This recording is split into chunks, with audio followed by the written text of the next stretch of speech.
Hola, ¿qué tal? Buenos días, buenas tardes, buenas noches, estimados alumnos.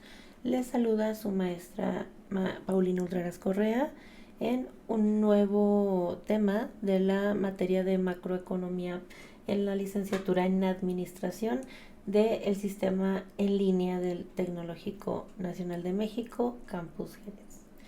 Bien, en esta otra unidad estaremos trabajando el tema del desempleo y la inflación.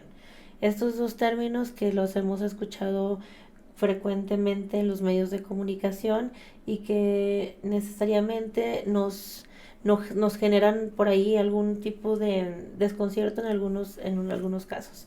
Vamos a saber más o menos qué es lo que es las definiciones de estos dos. La inflación ya hemos hablado de ella en temas anteriores y es importante recalcar.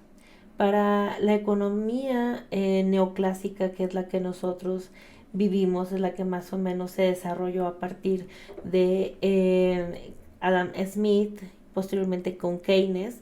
La inflación es un dato o un indicador que los economistas internacionales, los economistas, los analistas, los políticos, siempre están en vanguardia, ¿no? Pensando, este es un problema. La inflación siempre va a determinarse o se va a ver como ese punto de inflexión en donde podemos decidir, o tenemos inflación o tenemos desarrollo, o tenemos inflación o tenemos desempleo, ¿qué hacemos? ¿No? Este es el tema del día de hoy. Bueno, vamos a ver qué relación entonces existe entre estos dos indicadores económicos muy importantes. Comenzamos. Muy bien, vamos a comenzar con la clasificación del desempleo y comenzamos entonces con el desempleo cíclico, que consiste en una falta de trabajo durante un momento de crisis o recesión económica. Estos son periodos no tan extensos, son periodos que se reactivan o el desempleo se elimina con la reactivación de la economía. Entonces, cada tanto tiempo que exista una recesión o una crisis económica, el desempleo aumenta. Siguiente tipo de desempleo es el estacional. Surge por la fluctuación estacional de la oferta y la demanda.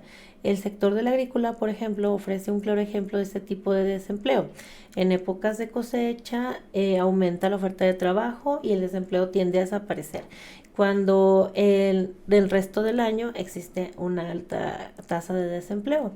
No nada más es en este sector, hay algunos sectores en construcción, sobre todo, por ejemplo, en Estados Unidos, en la época de verano, donde sí tienen las condiciones climatológicas para trabajar, pues en este momento precisamente es cuando aumenta el empleo, por ende desempleo es muy bajo. En el resto del año se puede considerar que hay una tasa alta de desempleo. Siguiente tenemos desempleo friccional. Tiene un lugar por una falta de acuerdo entre el empleado y empleador.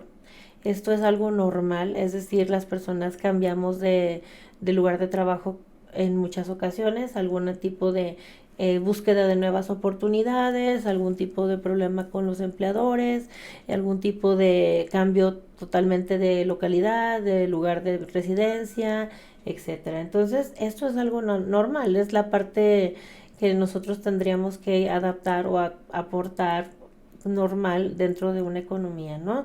Donde existe este tipo de desacuerdos o este tipo de a lo mejor inconvenientes que hace que se eleve la tasa de desempleo, pero pues no es siempre y no es en todas las personas, ¿correcto? Continuamos con el desempleo estructural y aquí sí entra un desajuste técnico entre la oferta y la demanda de mano de obra o de trabajadores. Esto quiere decir que los puestos de empleo que requiere una economía son inferiores a la cantidad que necesita de gente el trabajo, o puede ser a la inversa. Hay excedente de oferta de mano de obra y poco empleo dentro de una economía, ¿no? Entonces, en este caso sí se requiere que el Estado haya una intervención del mismo para regular, ¿no? ¿Cómo podemos generar mayor nivel de empleo? Bueno, pues hacemos algunas negociaciones con algunas industrias que vengan a ciertos lugares del país, aperturamos infraestructura carretera, invertimos en servicios, en educación, etcétera, ¿no? Si por aquí existe este desbalance, es porque el lugar en donde se está estableciendo, por decir un ejemplo, una fábrica, y en este lugar no existe la mano de obra necesaria para poderla trabajar, pues entonces existe un desempleo estructural, ¿no? Es un desequilibrio estructural. Muy bien, vamos a continuar. En nuestro país los indicadores de empleo, es decir, la ocupación, y desempleo, es decir, desocupación, no tienen el mismo impacto, aunque los más oportunos se dan a conocer a los 22 o 23 días cada mes. Se publican cada 3 semanas después de sus similares en Estados Unidos y se necesitan complementar con indicadores que salen posteriormente. Es decir, la desocupación, al ser tan voluble, tan movible, tan cambiante, no podemos determinar que es un factor relevante inmediato, ¿no? Puede generar algún tipo de información a mediano o largo plazo, mismo que se identifica con algunos otros factores que complementen esta información. El principal problema es que los datos de desempleo no han logrado la aceptación generalizada entre los analistas en México, pues existe la percepción de que no son confiables. Y existe incluso una duda de que la metodología en donde se establecen este tipo de estadística no es tan fiable, no es tan ecuánime, ¿no? Entonces existe por ahí algún tipo de creencia de que incluso los gobiernos pueden manipular las cifras, pues para encubrir o para mejorar la imagen de ciertos aspectos políticos, ¿no? Entonces, es el problema en nuestro país, esto es lo que nos dice. De entrada, es crucial entender que la tasa de desempleo o de desocupación no nos dice mucho acerca de la pobreza o la riqueza de un país, y que no solo se refiere a una situación de estar desempleado, sino también a un comportamiento, una búsqueda activa de empleo. Es decir, como vamos a ver más adelante, no porque tú estés sin una ocupación retribuida, quiere decir que estás o no trabajando. Hay un bemol en la parte teórica que nos deja al aire algunos datos importantes. Se debe interpretar fundamentalmente como un indicador de desequilibrio, del mercado laboral, y no como uno de estructura de bienestar. Esto es muy importante porque muchísimas veces escuchamos a muchos políticos que nos venden la idea de que vamos a generar 100,000 empleos o 200,000 empleos. Bueno, lo empleo no quiere decir que estemos mejor, ni quiere decir que tengamos más ingresos. Ese es una, digamos, propaganda que no siempre es correcta en los datos generales, ¿no? No es bienestar necesariamente. Bueno, vamos a ver qué más tenemos por aquí. Las estadísticas más utilizadas para medirlo en el país es el Seguro Social. Y estos datos contemplan únicamente el conjunto acotado del mercado laboral que están inmersas o ingresadas en el sistema del Seguro Social, ¿no? Y este indicador se mide por medio de la Encuesta Nacional de Ocupación y Empleo, que se denomina ENOE. Como ustedes observan, aquí ya hay un problema real. ¿Cuántas personas en un mercado laboral como México están trabajando en la informalidad? Es decir, no tienen necesariamente, están adjuntos al Seguro Social. Incluso este tipo de acotamiento, de validación, están en función de cosas que no tienen nada que ver con el empleo. Por ejemplo, que existen personas que compran un seguro social, que están pagando este seguro social para la parte médica, y no tiene nada que ver con la parte de laboral, ¿no? La parte laboral de México. Entonces, la encuesta nacional del empleo es la que nos da estos indicadores que, como les digo, en México no son tan bien aceptados y no están considerados tan fiables.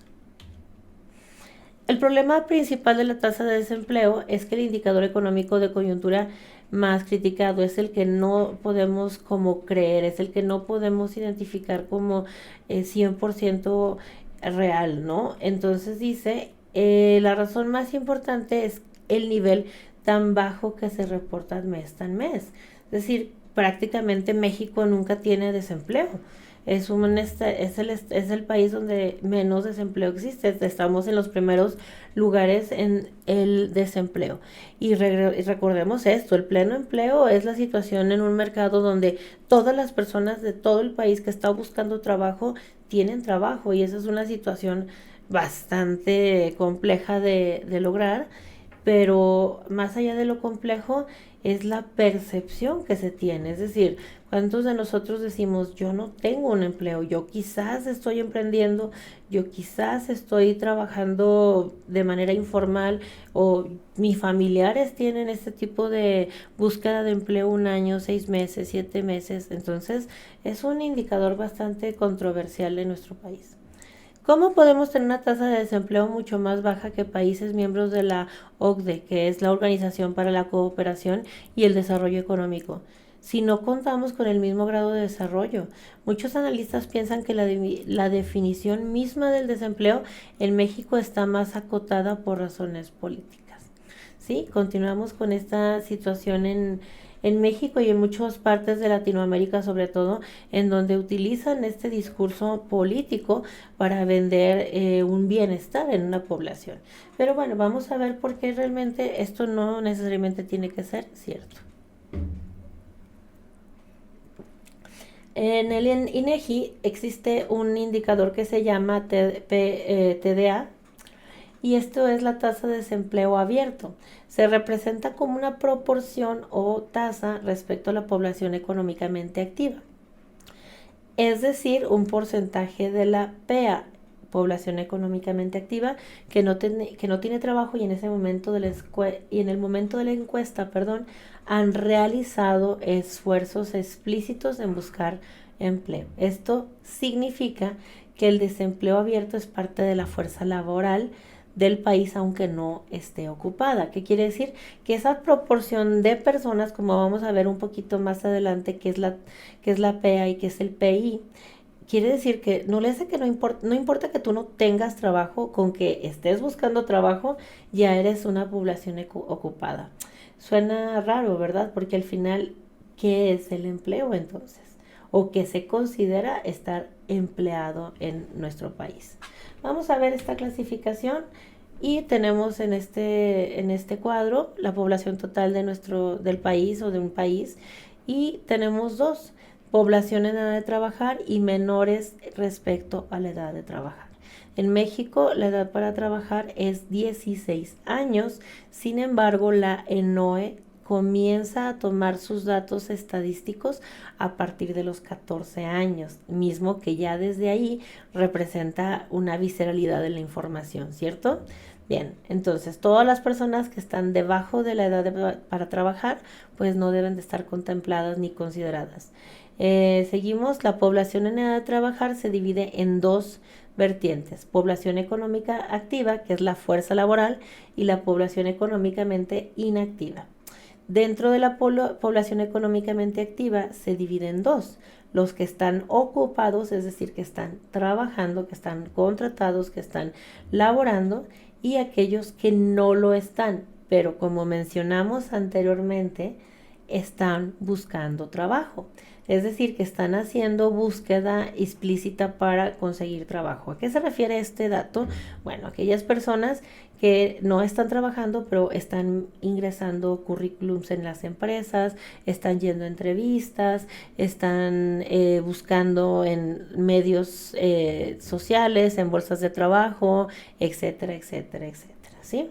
Y del otro lado tenemos a la población económicamente inactiva, que son aquellos que sí pueden trabajar o que están disponibles para trabajar, y aquellos que no. ¿Quiénes sí están disponibles? Pues aquellas personas que tienen, que no quieren trabajar, simplemente deciden no trabajar porque no lo quieren hacer, pero pudieran hacerlo sin problema. Es decir, tienen la edad, tienen la movilidad, tienen cualquier tipo de característica o habilidad para poder hacerlo. Y aquellos que no lo están, algunos ejemplos son personas quizás con algún tipo de problema de movilidad, alguna persona que tenga algún tipo de discapacidad motriz, visual, etcétera. Y también, por supuesto, aquellas personas con problemas de índole cerebral, podríamos decirlo de esta manera.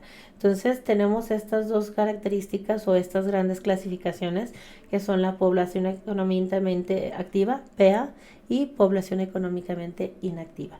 Es por eso que es tan controversial este indicador, porque pues me estás considerando personas que no están trabajando, pero que sí están haciendo esfuerzos y ya con eso pues son parte de la fuerza laboral del país. ¿Sí? Bien, la edad mínima en la nueva encuesta de la NOE es a partir de los 14 años de edad para que fuera compatible con la legislación vigente. Sin embargo, sabemos que las empresas están contratando a partir de los 16 años. Sí sé que en algunas empresas en México aún existen que los contratan a partir de los 14 años, pero legalmente está debajo del rango de edad que tendrían que tener los jóvenes. Ya explicamos la PEA y la PI para poder nosotros determinar cómo se clasifica. Vámonos para acá de este lado. Bien, dice por aquí, no es lo mismo una persona sin trabajo que una en desocupación abierta. Por ejemplo, un estudiante de tiempo completo que no solo carece de trabajo, sino que además no aceptaría un trabajo si se le ofreciera, no se considera como desempleado. De la misma forma, tampoco es lo mismo un buscador de trabajo que un desempleado abierto.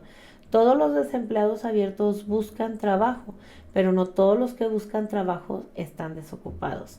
Puede ser que una persona con trabajo busque otro empleo, ya que para cambiarse de trabajo o para tener un trabajo adicional. ¿Sí? Entonces ustedes escuchan y por ahí observan que necesariamente no una persona que tenga la facultad de trabajar, la edad de trabajar, incluso hasta la necesidad de trabajar se considera fuerza de trabajo. Esto tiene o está en función de muchísimos otros aspectos. Sin embargo, en las encuestas o en los datos estadísticos que tenemos en nuestro país, se considera como una persona empleada o una persona que no está desempleada. ¿Sí? Bien, ya vimos la PI, ya la definimos por ahí. Y tenemos también otra parte importante de este tema del desempleo. ¿Qué pasa con los limpiaparabrisas, los cuidacoches, los que no tienen establecimiento, los payasos, malabaristas y similares, que se presentan en vía pública? No necesariamente, ustedes observen ahí, ellos están recibiendo un ingreso, ¿cierto? Pero no están desempleados, están empleados. Y más allá de eso, como dicen las preguntas a continuación, ¿tienen empleo? Si hay una demanda de su servicio o solamente se establecen ahí porque lo deciden. ¿Cómo se determina el precio de los productos? ¿Es PI o PA? Aquí viene una gran incógnita porque en nuestro país muchas personas están en una estructura de informalidad, y la informalidad haciendo, como se conoce coloquialmente, chambitas, ¿no? Yo me paro en los semáforos, no pido que me limpien el vidrio, pero ya tengo que dar una retribución monetaria a las personas que lo están haciendo por alguna razón. O en este momento que tenemos los abrepuertas, ¿no? En ciertos lugares de las tiendas de conveniencia. Y es la parte complicada, ¿no? La parte complicada de entender a qué se refiere esto del desempleo o la ocupación, ¿no? Bueno, según esto entonces dice, no representan parte de la población económicamente activa, sino de la población económicamente inactiva, ya que básicamente una transferencia de recursos, no hay demanda real del servicio, no hay una negociación previa del precio, es decir, se paga lo que el usuario quiere, ¿sí? Entonces, ahí también hay un dato que está incoherente. Estas personas llegan a tener muchos ingresos, incluso importantes ingresos, ¿cierto? Bueno, ¿y a qué se refiere el término subempleo? Se define por el criterio de tiempo, es decir, se refiere a una persona que tiene trabajo pero que no labora todas las horas que desea por cuestiones de mercado. Por lo mismo incluye a todos aquellos que trabajan menos de 35 horas a la semana por razones de mercado y a los que buscan un empleo adicional al que ya tienen. Es decir, una persona que puede decirse, pues ya tengo 40 horas de trabajo en un lugar o más de 40 horas, pero tengo otro trabajo de medio tiempo de 20 horas. Entonces, en un trabajo sí tiene empleo y en el otro es un subempleo. Aunque la tasa de desempleo abierto es un porcentaje de la población económicamente activa y la tasa de subocupación es un porcentaje de la población ocupada, ¿sí? Entonces observen esto, es interesante determinar que, por ejemplo, 35 horas a la semana es un empleo completo, más bajo de eso es un subempleo. Se espera que en este año, o ya se actualizó la ley, un empleo sea de 40 horas, entonces me imagino que esos 40 horas, porque todavía no está muy clara la ley, esas 40 horas será lo máximo que puede trabajar una persona. Se modificará entonces esta terminología en la parte económica o de estadística del país. Bueno, pues eso lo tenemos que analizar en los meses que vienen para determinar si esto sí está cambiando o no.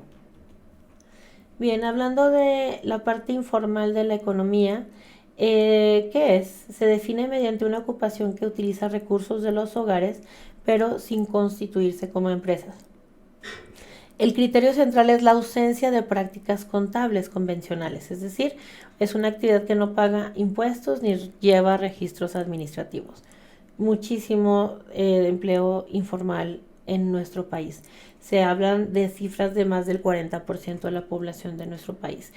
Pues por ende, 40% menos de impuestos, ¿no?, recabados en un país en donde la carga fiscal recae en el 60% de las empresas, de aquellas pequeñas, medianas y grandes que sí están distribuyendo los pagos, pero estas pequeñas empresas o estos pequeños emprendimientos que no pagan impuestos, que no deciden entrar en la parte formal, pues están utilizando aún así los recursos y están teniendo una retribución por lo que ellos están vendiendo. Hay algo curioso en nuestro país que es la relación de ocupación y empleo en respecto a su educación. Tenemos dos gráficas. Del lado izquierdo observan el INEGI, que es la Encuesta Nacional de Ocupación y Empleo en el 2023. Se dice entonces que entre mayor educación existe en nuestro país, mayor desempleo tenemos en nuestro país. Observen por ahí, es el 4% de desempleo conteniendo nada más la primaria incompleta, mientras que si tenemos la primaria es el 13%, secundaria es el 36% y medio superior y superior llega a alcanzar una tasa o un porcentaje del 47% en nuestro país.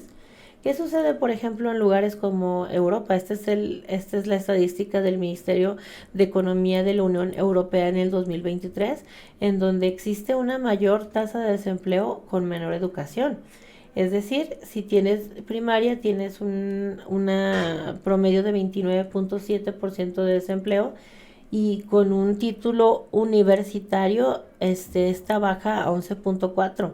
Sin dejar de lado que una persona con doctorado va a tener 3.7% de posibilidades o de desempleo en el país. ¿Por qué pasa esto en nuestro país? ¿Y por qué entonces nuestro desempleo general en las encuestas es tan alto? Quiere decir entonces que es una relación entre la educación y el empleo, es decir, que hay muchas personas que no están educadas. Bueno, como dato adicional, les comento que en México, en las estadísticas oficiales, se explica que 14% de los pobladores de nuestro país tienen educación superior. ¿Okay? Muchas veces las empresas saben que personas con una educación quizás básica o bachillerato logran tener las funciones de una persona que tiene una licenciatura, maestría o doctorado, ¿no? Entonces es importante entender cuál es la relación real que existe entre estos dos temas tan importantes y que repercuten dentro de la economía de un país. Bien, como vemos, en México existe una correlación positiva entre el nivel educativo y la tasa de desempleo. ¿Por qué? Número uno, el nivel de ingresos, la riqueza acumulada y el nivel educativo. ¿A qué se refiere eso? Que muchas veces el nivel de ingresos hace que tengas, por ejemplo, un tipo de vida que determina o que no determina que tú vives. Bueno, como observamos por ahí, existe entonces una correlación positiva entre el nivel educativo y la tasa de desempleo en México. Pues, ¿por qué? Tenemos tres opciones: nivel de ingresos, misma que genera riqueza acumulada y está muy relacionado con el nivel educativo. Es decir, que personas de bajos niveles de ingresos seguramente serán personas que tienen bajos niveles educativos.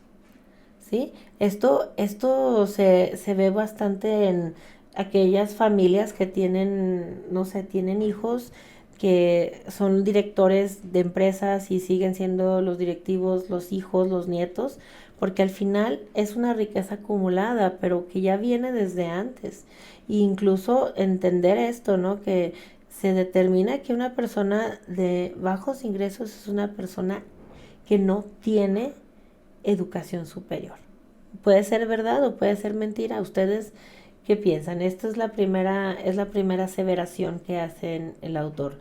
Segundo, no hay seguro de desempleo, ¿sí? Es decir, como no hay seguro de desempleo, las personas tienden a buscar hacer alguna actividad para poder sobrevivir.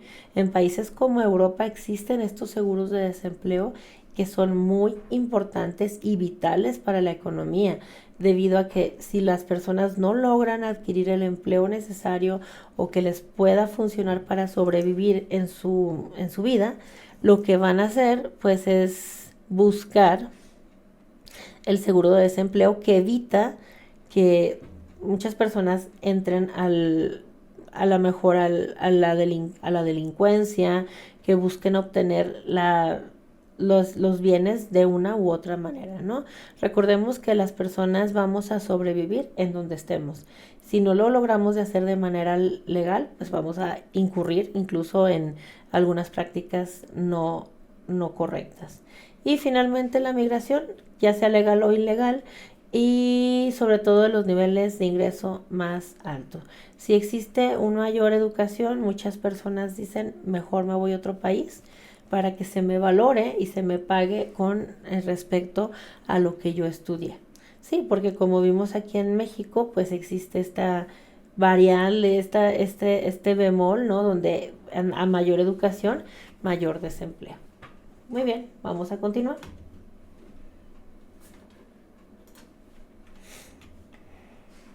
También en México se existe vamos a ver, esta gráfica. Zonas más urbanizadas tienen más tasas de desempleo que las zonas más rurales. Esto es algo contradictorio, ¿cierto? Pensamos normalmente que las tasas más altas de desempleo se dan en los pueblos. Sin embargo, la estadística nos dice que no, porque a mayor gente, a mayor población en un lugar, por supuesto, todas las estadísticas se van a elevar. Es algo natural. Pero por otro lado, en las zonas rurales las personas jamás están desocupadas. Finalmente, si es una granja, si es un rancho, si es una comunidad de 100 o 200 personas, las 200 personas tienen una función económica. Quizás unos hacen quesos, otros venden animales, otros tienen agricultura, otros tienen tierras, otros venden algo, ¿no? Entonces las tasas de desempleo se bajan suficientemente para poder lograr entender lo que viene a continuación. subraya el hecho de que el desempleo y la pobreza son fenómenos muy distintos. A final de cuentas, el desempleo es el reflejo del desequilibrio del mercado laboral, mientras que la pobreza es un fenómeno estructural cuyo origen y permanencia van mucho más allá del mercado laboral. ¿Sí? Es decir, no, tener trabajo representa ser rico, ni tener trabajo representa eh, tener más. Incluso vemos en el momento del día de hoy, hay personas que viven en ciudades con otras 20 millones de personas y viven en pequeños casitas de manera muy, apenas, ¿no? Logrando vivir. Mientras que personas que viven en zonas rurales, zonas pobres, que se dicen zonas pobres, tienen hectáreas y hectáreas de tierra, ¿no? Entonces, ¿qué es pobreza realmente? ¿En qué momento definimos la pobreza como la falta de empleo? Un empleo no te garantiza el bienestar y no tenerlo tampoco te garantiza la pobreza. ¿Sí? A esto se refiere esto. Y ustedes observen por aquí, ¿por qué hay menos desempleos en las zonas rurales y son las más pobres? En México existe una correlación positiva entre el nivel educativo y la tasa de desempleo. Lo volvemos a repetir para que lo observen. Aquí está. Si ustedes observan, los lugares que tienen mayor tasa de desocupación son las ciudades más grandes. Incluso las ciudades más pequeñas son lugares donde no existe el desempleo es bastante bajo. Muy bien. Entonces, retomamos estos datos para que observen 2 veces esta información que es bastante importante. Bien, ¿y qué tiene que ver la inflación y el empleo? Ya hablamos del empleo, ya habíamos hablado de la inflación y esto tiene que ver con todo. Volvemos a los temas anteriores. Ya hemos visto que la inflación está metida en todos los indicadores económicos de un país. En principio, la inflación aumenta en la última parte de la fase de expansión de una economía, en especial si la economía se encuentra creciendo por arriba de su potencial y disminuye en la fase recesiva cuando crece por debajo de su potencial. A ver, vamos a verlo de manera gráfica para que sea un poco más claro. Ya sabemos que la inflación es el aumento generalizado y sostenido de los precios en una economía. Ahora, un término que se está presentando actualmente es este otro, que se llama estanflación. La estanflación es la situación económica de un país que se caracteriza por un estancamiento económico, pero a su vez existe una alza de precios y de salarios. Entonces, fíjense bien, es decir, no estamos creciendo económicamente, no hay más producción, no hay más desarrollo, pero sí hay un aumento en el precio de los insumos, incluso en los salarios. Y entonces ahí dices, ¿cómo es que hay un aumento en los salarios si la producción del país no está sosteniendo esa economía? Y es por eso que tiene una relación cercana. La inflación está dada también por el nivel de salarios de una economía. Es por eso que aparte de los problemas políticos que se presentan con el tema del desempleo, de la ocupación, del empleo y demás, es que nos venden los políticos como bandera de cambio y nos dicen, es que yo te estoy dando mucho empleo y te estoy subiendo el salario mínimo, esto te va a dar bienestar. No, porque en un determinado momento a corto, mediano, incluso a largo plazo, el aumento de los salarios va a generar una inflación de los precios. ¿Esto por qué? Pues si yo tengo la posibilidad de ver que en el lugar donde yo vivo pueden pagar 200 pesos en lugar de 100 pesos por un producto, yo lo voy a subir a 200 pesos. Y entonces realmente el valor nominal del sueldo baja. Es decir, el valor real del dinero baja. Ya no es tan importante. Aunque te suben el salario mínimo, aunque te suben los sueldos, no quiere decir que ajustes más. Lo pensemos en este momento. Pensemos en el año 2010, ¿cuánto costaba un litro de leche? Salario mínimo, si no me equivoco, estaba por debajo de los 100 pesos. ¿Cuánto cuesta hoy el litro de leche? Y tenemos un salario del doble. ¿Realmente tenemos mayor capacidad adquisitiva o simplemente es una regulación de mercado? Ojo con esto, porque realmente esto sí sucede. Entonces, vamos a ver. Esto habla de la inflación un poquitito, nos vamos a avanzar un poco más y vamos al ejemplo. El precio del jitomate es un excelente ejemplo, ya que sube o baja todo el tiempo y presenta una de las variaciones en precios más elevadas de la economía mexicana.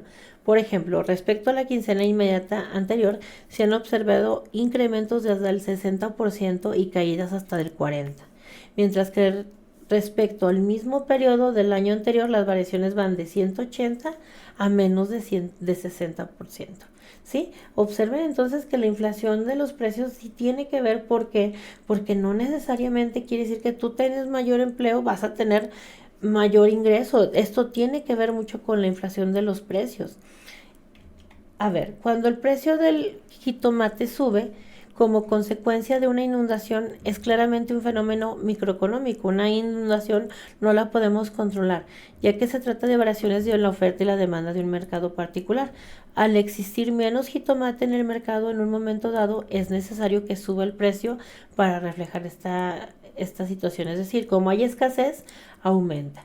Sin embargo, este es el acomodo de solo precio relativo, en particular de una vez por todas y no un aumento sostenido. Quiere decir que es en un momento determinado, es en un momento por una situación, en este caso climatológica, que produjo este tipo de eventos. Lo más seguro es que este precio va a bajar en la siguiente cosecha y todo regrese a la normalidad. Ok, estas variaciones son acomodos continuos de la oferta y la demanda del mercado, a particular del jitomate, por lo que no podemos decir que es inflación. Eso no es la inflación. Eso solamente es un cambio estructural de los precios debido a la escasez o el excedente de oferta. Muy bien. Ya que quedó más claro la parte de la inflación que ya hemos estado hablando en diferentes temas, vamos a ver este otro ejemplo. Pensemos que en una economía pequeña existen varias fábricas y todos se enfrentan a una situación de mayor demanda de sus productos de lo que realmente producen. Algunas deciden aumentar sus precios y otras optan por producir más, pero necesitan contratar más trabajadores. Sin embargo, no hay suficientes personas en el mercado que ofrezcan sus servicios, por lo que empiezan a ofrecer mayor salario a los empleados que trabajan en otras fábricas, las cuales a su vez prometen mayores salarios para tratar de retener a sus trabajadores o atraer personas de otro lugar. Al subir los salarios de los trabajadores, ellos tienen mayor poder adquisitivo, por lo que quieren comprar más bienes. Al ver que persiste la demanda de sus productos, las empresas vuelven a subir los precios. En este ejemplo, no hay más personas disponibles para trabajar, pero existe mayor demanda. La única forma de resolver el problema es mediante el aumento generalizado de los precios. ¿Sí? Observamos entonces que si entre mayor empleo o mayor ingreso o mayor salario, pues los precios van a tender a subir. Y esto es una decisión compleja que tomar en una economía. Vamos a ver cómo se llama. Se llama la curva de Phillips. William Phillips publicó en 1958 el artículo The Relationship Between Unemployment and Rate of Change of Money Wage Rates in United Kingdom, 1861 to 1957, ¿sí? En español, la relación entre el desempleo y la tasa de cambio de trabajo. Vamos a ver cómo se llama esto. Se llama curva de Phillips y es la relación entre la inflación y el desempleo. El economista William Phillips publicó este artículo por ahí de 1851 para ver cómo se evoluciona, cómo se comporta el desempleo y la inflación en una economía. Vamos a ver.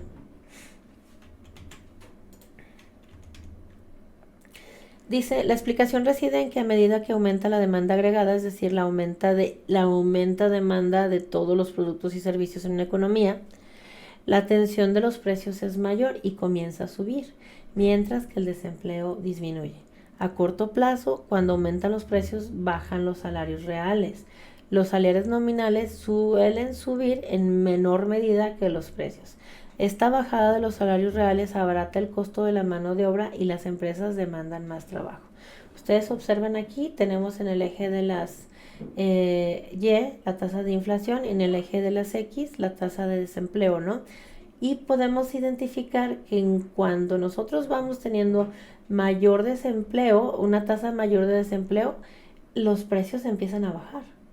Por otro lado, si suben nuestra tasa de precios, nuestro desempleo baja. Esto es algo natural. ¿Esto qué quiere decir? Pues que sí, va a llegar un momento en donde las autoridades del país van a determinar, necesitamos detener la inflación porque los precios están siendo inaccesibles, entonces no importa que tengamos desempleo. En otro momento pueden determinar lo contrario, ¿no? ¿Sabes qué? Necesitamos que haya más empleo porque los precios están bajos en la economía, no importa, y necesitamos bajar el desempleo, ¿no? Entonces, observen esta relación inversa que existe entre el desempleo y la inflación. Esta es una gráfica real de cómo se basa los datos del INEGI. No se alcanza muy bien a ver los datos, pero prácticamente esto es la curva de Phillips, perdón. En la parte naranja es la tasa de desempleo y la parte gris es la inflación. Observen, ese es el comportamiento, un comportamiento totalmente opuesto. Cuando existe una mayor cantidad de desempleo, existe una menor inflación y viceversa. Bien, ya casi para terminar, dice por aquí, la crisis del petróleo es el fin de la inflación deseable y los nuevos fenómenos, esta inflación, me obligan a emprender la retirada. Sí, pues es que como dijimos inicialmente, Keynes era este señor que dijo, vamos a incentivar la economía, sí, que compren, que compren, que compren, que compren, que compren. Sin embargo, con la llegada del petróleo, con la llegada de todos los hidrocarburos, toda esta imagen cambió, porque al momento de determinar que la subida de los precios ya no era necesariamente nada más por la demanda de los productos, sino por la demanda del insumo para transporte, que ha sido durante muchísimos años, o fue durante muchísimos años, el motor de la economía, el petróleo. Un efecto que hasta la década de 1970 no se había registrado en la economía capitalista era la combinación de aumento de inflación con el aumento de desempleo, lo que lleva al estancamiento. Este proceso se llama estanflación. Entonces, con la curva de Phillips, se desplaza a la derecha, por lo tanto pierde poder explicativo. Quiere decir que una vez que tenemos esta inflación, ya no logramos tener en cuenta la curva de Phillips, ya no existe esta relación. Esta relación muere cuando existe una estanflación. ¿Dónde está sucediendo en este momento eso? Pues en Estados Unidos, ¿sí? Entonces, a largo plazo, esto pierde sentido porque la economía se regula.